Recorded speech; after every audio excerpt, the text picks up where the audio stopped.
Well, I'm going to cover a little bit about your roofs, especially since it's wintertime.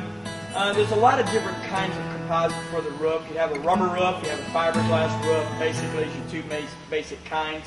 This one I'm standing on right here is a fiberglass roof. A lot of units have a rubber roof, doesn't matter if they're motorhome or they're trailers. There's not a lot of care that you have to do for a rubber roof.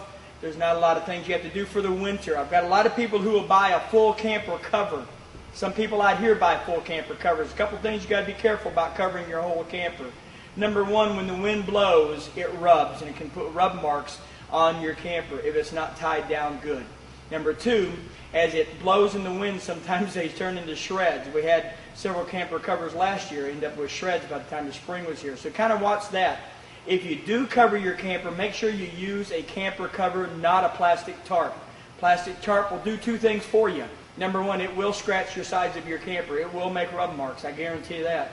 Number two, if it's really tight around the camper, it'll make mold because a plastic tarp will not breathe. So you want to back off from using those. Generally, when I tell people, if you want to cover things, if you want to cover your camper, fine, buy a good camper cover. But generally, covering the air conditioner either is adequate. Now, my air conditioner up here, you can buy an air conditioner cover, get up and cover that. They make them for whatever brand of air conditioner you've got, and that keeps the snow and the moisture in the winter out of your air conditioner. You might add some years to the life of that air conditioner. Also, you want to kind of watch your slide. I tell people who are parked permanently, if you can, for the winter, pull your slide outs in. Snow piles on top of the slides. Two things happen. Number one, you have weight. You don't need all that weight sitting on that slide, and after a while it makes them leak, and then you have all that pressure on your seals. So they can leak and you've got weight on your slide. So it's best to pull those slide outs in for the winter time.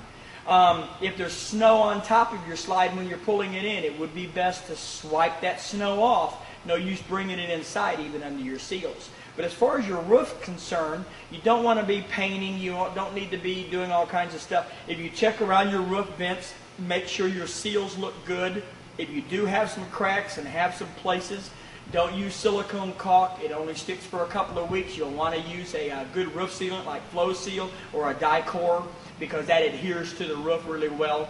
That way to keep your leaks going. It is good to inspect your roof before the winter, especially if your motorhome is going to be outside, because it does take the weather and it will take some abuse from the weather, but it is made up withhold that abuse.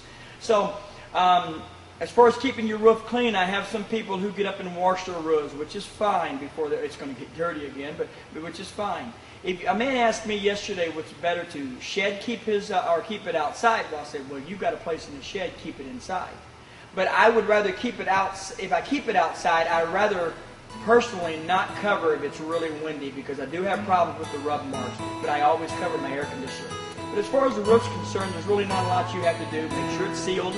Make sure it's no holes and things like this for the winter time. Make sure your slides are in. If you can't put your slide outs in, it's nice to be able to keep some of the snow off those slides sometimes because it will really pile up on those slides. And besides that, there's not a whole lot of maintenance that you have to do on your roof.